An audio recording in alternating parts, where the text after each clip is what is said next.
Sairam, my dear students. In the previous sessions, we discussed history classes, and in the previous year, you might have studied the physiography of Karnataka. You know why we should learn and study the physiography of our state and country. See, being an Indian, it is our duty to know little bit about our country. It is not only a job of geographist or geologist. It is the responsible of each and every citizen. We should know, we should have little knowledge about our geography. Dear students, you know, India is known for its diversities. Its diversities mean diversities in culture, diversities in language, strain of people. At the same time, when it comes to the geography, we can see different types of landforms ranging from desert region to alpine type of climate. Imagine, see, India is such a wonderful country, such wonderful. You can see in Rajasthan, you can see desert region. In the Himalayan region, you can see Arctic and Mediterranean types of climate. When it comes to the coastal region, the coastal type of, then if you go to Bengal region, the coastal of the Bengal, there you can see mangrove forest. It is very unique country, ranging from desert to Arctic type of climate. And even we can see dense forest in Sahyadri. I mean in the Western Ghats. Lakes, different types of animals. Why I am talking this? Landforms influence on our country. Today we are going to see Indian physiography, my dear children. Listen carefully. In between I will ask some questions. Go through the textbook and find the answer. It helps to evaluate yourself. Indian physiography.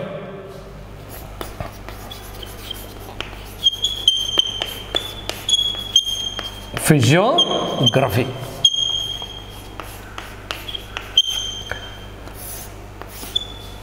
What are the important factors?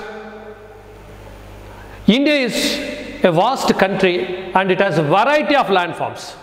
Already I told, ranging from Western Ghat to Eastern Ghat, ranging from desert region to Antarctic and Arctic type of climate.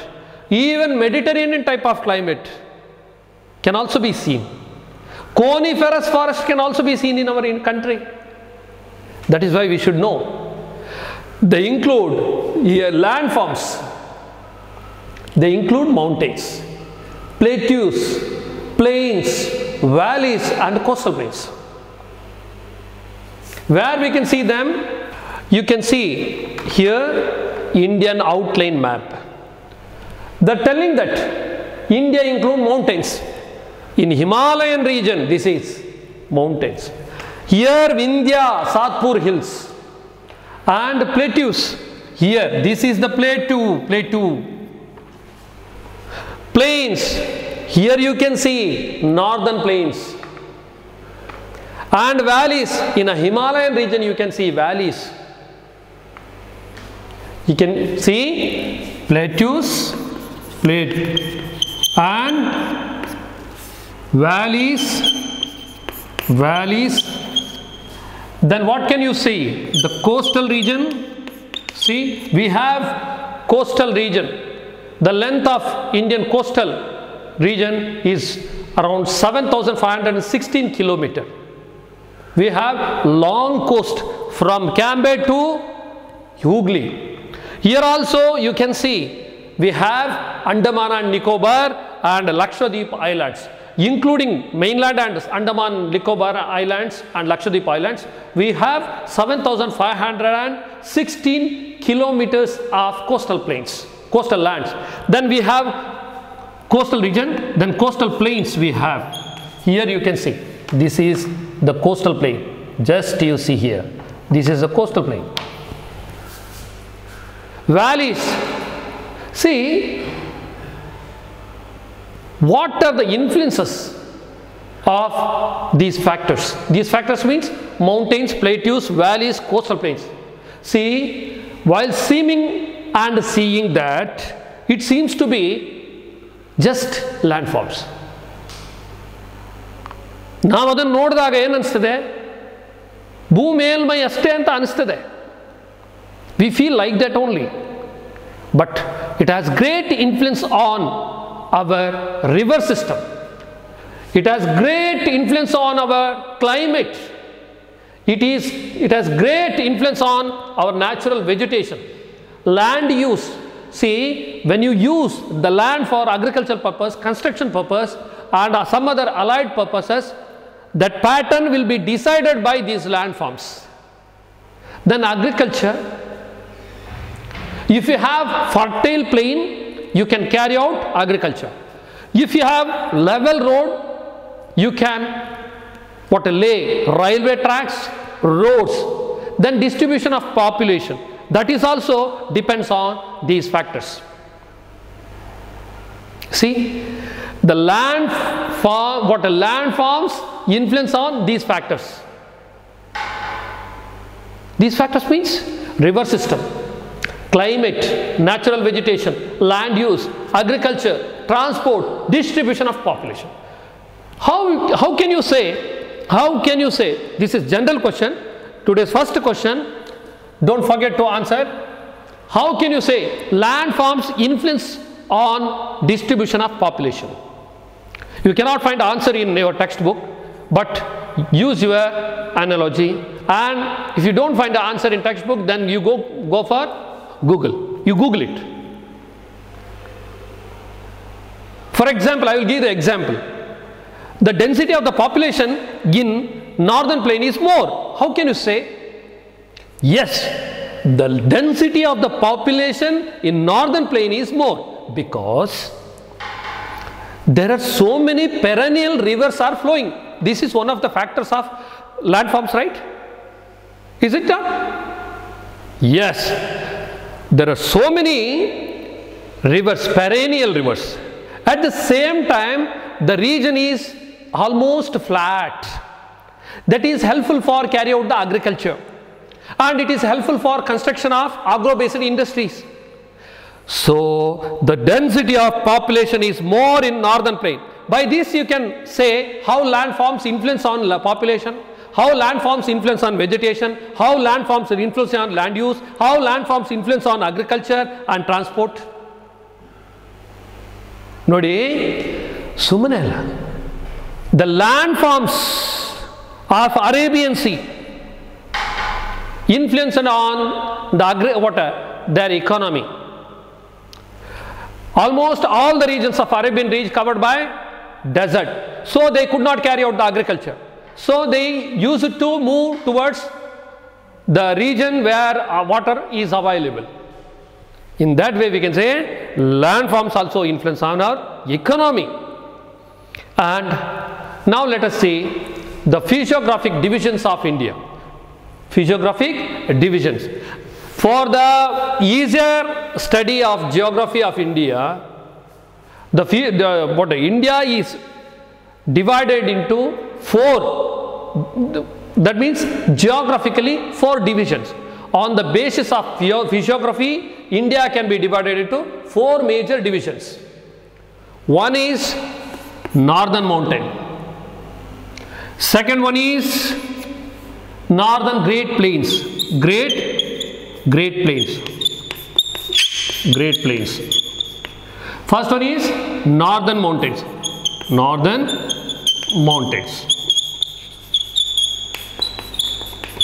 Third one is peninsular plateau or peninsular plateau.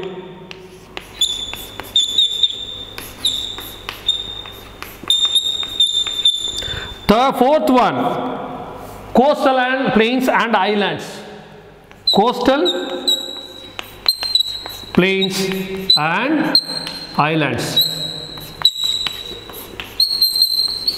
Okay, these are all the 4 physiographical divisions of India. Today's second question, mention the physiographic divisions of India. Now let us discuss one of the physiographical divisions of India, that is none other than the northern mountains.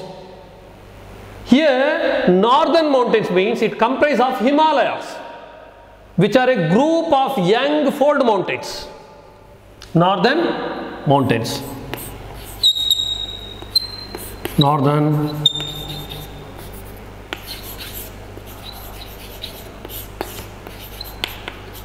yes, it is a group of young fold mountains. See, what is these young fold mountains? See, this Himalayan mountain region, which is formed recently means 50 years ago, 1000 years ago, no, few million years ago. When it compared to the Deccan Plateau and all, it is young. Himalayan mountain is young. And here fold mountains. Here, due to the compression of tectonic plates, movement of tectonic plates, it becomes mountain. For example, due to the pressure, for example, you see like this, like this, like this, like this, like this. See, mountain has been created few million years back due to the movement of tectonic plates, Earth's tectonic plates, like mountain. This is young folded mountains. They extended as continuous chain along the northern boundary of India. Once again, let us see here. See, it is extended as a continuous chain from here to, just see my finger, till here, northern boundary. Here the mountain, this mountain range is the highest highest ranges in the world. They have highest peaks, deep valleys, gorges, glaciers and passes. Here you can see highest peaks that we can see, which is highest peaks in India. Then passes. Last year you studied the important passes which found in Karnataka. Charmadi Ghat, Shiradi Ghat. These are all the passes. Then deep valleys, gorges. In Kannada it is called Kamarigalu. Glacier. What do you mean by glacier? What do you mean by glaciers? And what do you mean by passes? Glacier, it is due to the movement of snow, the rivers has been created. Such places are called glaciers. You better to, I will give the videos which are related to the glaciers in link, just go through that. Okay, in India, they extend from Indus Gorge in the west to the Brahmaputra Gorge in the east. Total, see here, the gorge, the river Indus, here, from here to here, approximately, it is not to the scale, here to, this is Indus Gorge to here the Brahmaputra Gorge, east to west, total length is 2400 kilometers. 2400 kilometers. And the width of these mountains are about 240 kilometers to 320 kilometers. The width, it varies from region to region. In the eastern region, in the eastern side of the mountain, it is narrow. In the western side of the mountain, that means it is somewhat wide. For example, now we can see here the outline map here. I told that Indus Gorge to Brahmaputra Gorge. The total width is, length is, total length, for example here, 2400 kilometer. The width is 240. Width means here there are three parallel ranges. One is Greater Himalaya, Central Himalaya and Shivalik. Okay, now later we see one by one. Here they broader in the west. Here they broader in the west. The Himalaya broader in the west. As it moves towards the east, it becomes narrower. They covered, total area covered. That means they covered an area about 5 lakh square kilometer. Generally they have steep slopes towards India. See, towards India, this is towards India. And on the other side, that is Tibet is there. Towards India, it is very steep. Generally they have steep slopes towards India. At the same time, gentle slopes towards the Tibet.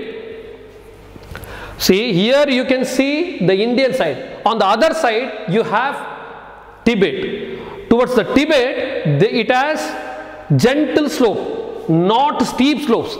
This is somewhat slope, gentle slope. See, when you see, this is the slope. If it is like this, this is steep slope. Towards India, it seems to be like that only.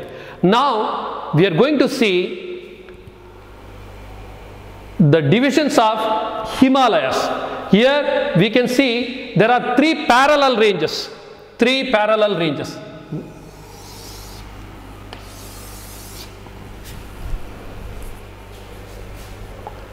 These three parallel ranges. Which are these three parallel ranges? See.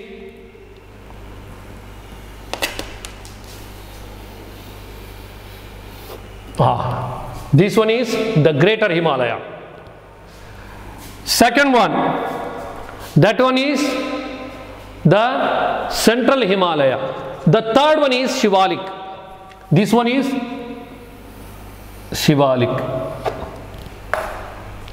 Now let us see one by one.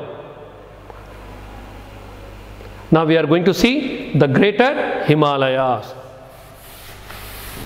The Greater Himalaya is one of the divisions of the Himalayan mountains. There are three parallel ranges. Now we are going to see the greater. They are the innermost continuous and highest ranges.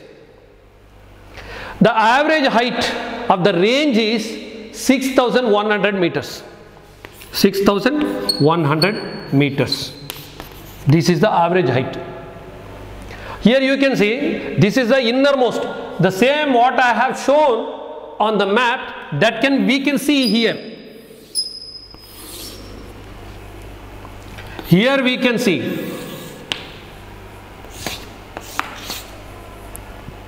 This is the Greater Himalaya, this is the Central Himalaya and Shivalik. See,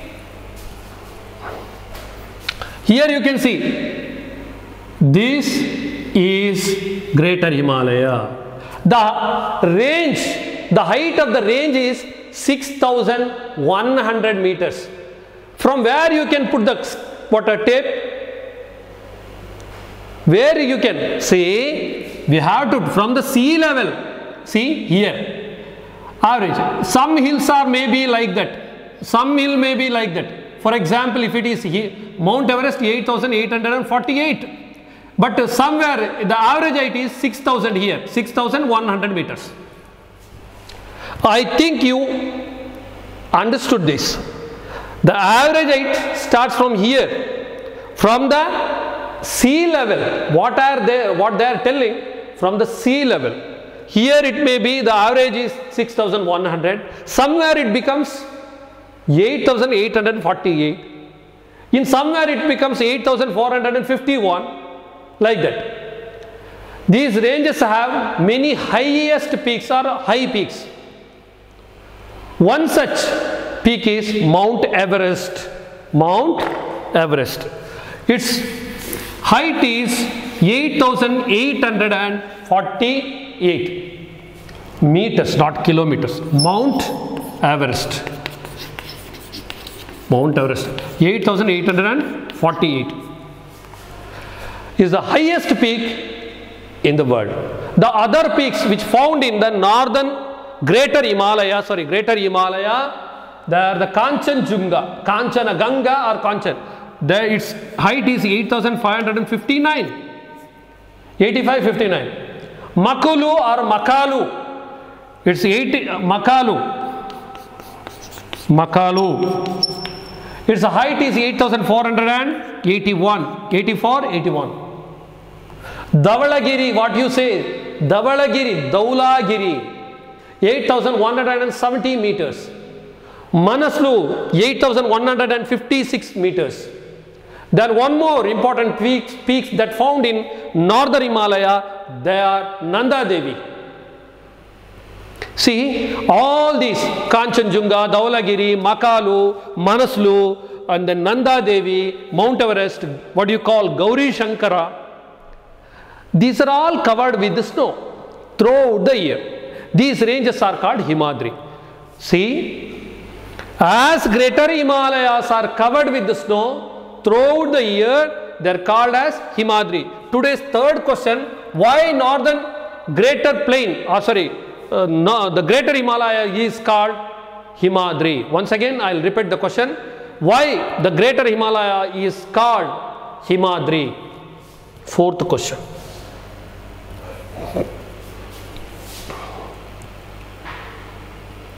Here you can see some images also. Mount Everest, then Kanchenjunga, then Dhaulagiri, Himadri,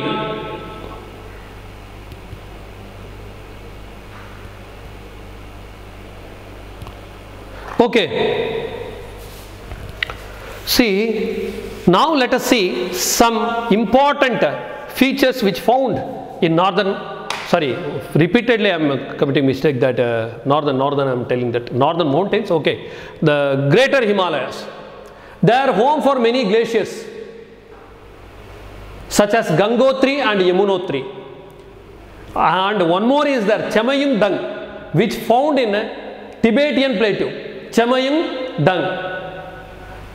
That, you know, one of the important river that originates in Chamayung Dung glacier, that is Tsangpo or Brahmaputra.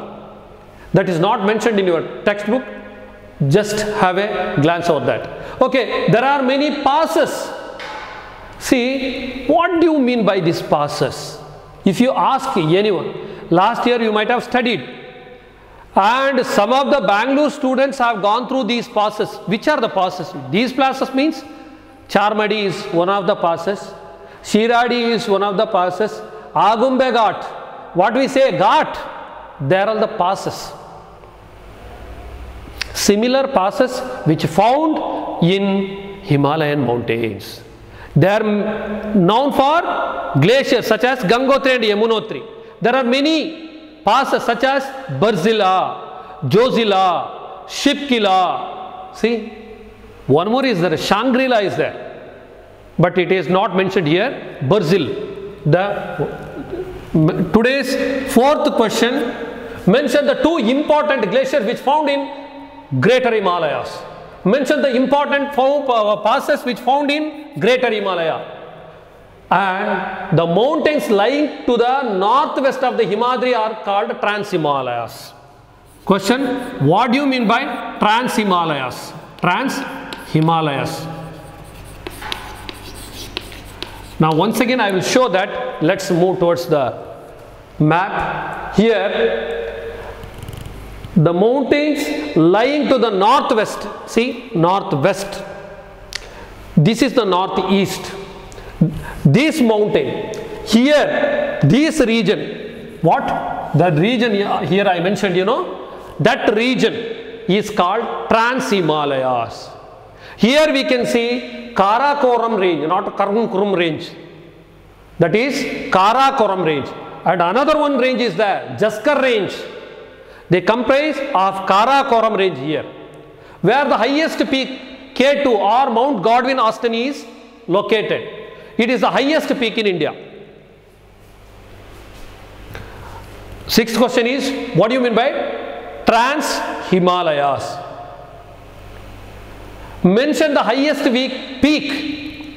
Seventh question, today's seventh question. Mention the highest peak which found in Trans-Himalayas. That is, you know, K2. It has another name, Godwin Austen. Eighth question, which is the highest peak in India? Don't say Mullayanagiri. The Mullayanagiri is found in Karnataka. It is the highest peak in Karnataka. And which is the highest peak in South India? Later we are going to discuss in the next session. Okay. You can see the passes of image Burzil Pass. Then there is Jojila Pass, Shipkila Pass and Shangri-La. Okay. This is all about the greater Himalayas, one part, that is, you know, that Himadri. And now we are going to see the northern mountains. It has three parallel ranges. The second parallel range is the Lesser Himalayas. Where is the Lesser Himalayas located? Question is simple. Where is the Lesser Himalayas located? This range of mountains located to the south of the Greater Himalayas. See, this one, you imagine this one is Greater Himalaya, the second one is Lesser Himalaya, third one is Shivalik. The total length already mentioned, 2400 kilometer from east to west. What is the width? It varies from 340 kilometers to 320. It is wider in the western side and narrower in the eastern side. This is the Lesser Himalaya. They are 60 to 80 kilometers wide. The wide, what we can see while seeing the mountain, it seems to be like that. When it comes to this, if you see like this is the width. If I show the image, a turned image of mountain, see, this is the image. See my fist, hand, this is it. If it comes to like this, the width of the mountain here is 60 to 80 kilometers. Somewhere it is 60 kilometers, somewhere it is 80 kilometers, somewhere it is 70 kilometers. The total here and 1500 to 4000 meter high. See, in the Greater Himalaya or Himadri, the height begins from 6100 meter and somewhere it is 8848 meters high from the sea level. But here it is 1500 meters to 4500 meters high. Here the eastern part is covered with the forest. Eastern part means, see here, this part is covered with the forest. There are many parallel Lesser Himalayas. See, I cut this once again.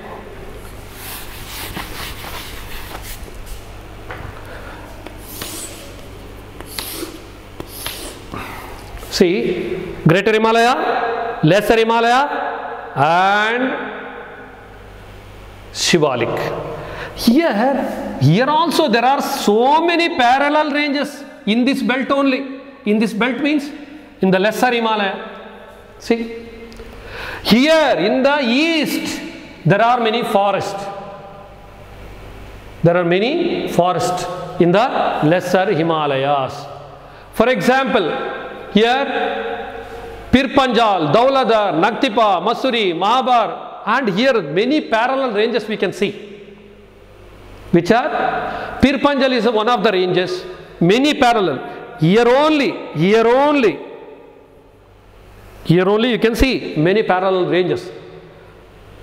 The important parallel ranges, here ranges which found here, ಅದನ್ನೇ ನಾನು ಚಿತ್ರದಲ್ಲಿ ತೋರಿಸಿದ್ರೆ ಹೇಗೆ ತೋರಿಸಬಹುದು? See, here it is like this till here, but I cut here, I cut the image.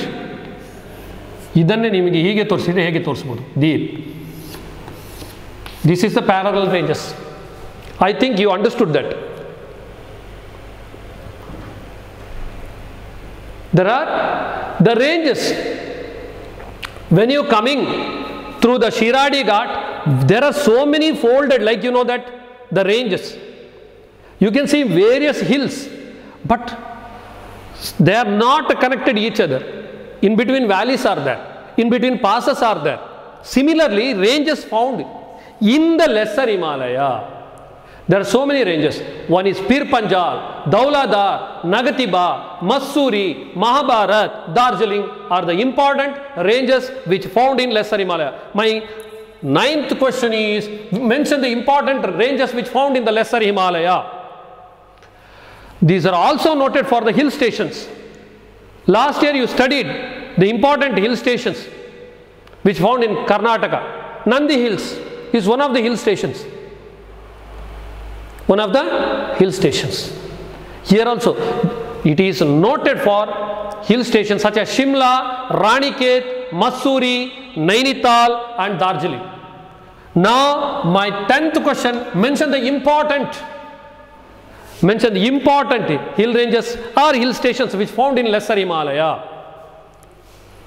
Now we are moving to see the third division of northern mountains. The third division of northern mountain is the Shivalik. Innermost ranges of Himalaya is Greater Himalaya. The outermost Himalaya is the Shivalik or Himachal. Outermost. This is the innermost. The central Himalaya. This is the outermost. This is called Shivaliks. This is called Shivaliks or Himachal This means this is called Himachal. Yes, they are the outermost. Therefore, they are also known as Outer Himalaya. They are the lowest range of the Himalayas with the height of 600 meters to 1500 meters from the sea level. But the width, what we call the width, varying from 15 to 150 kilometers. They extend from Jammu Kashmir in the west and Arunachal Pradesh in the east. They have flat bottom structured valleys. See, for example,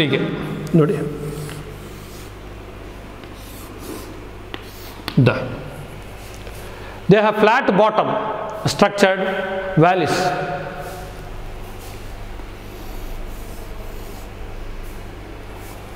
Which are known as dunes.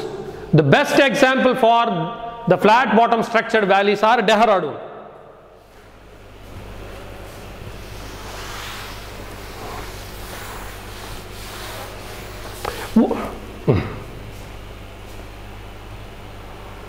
Now let us come to, now we have discussed 3 ranges of the Himalayas.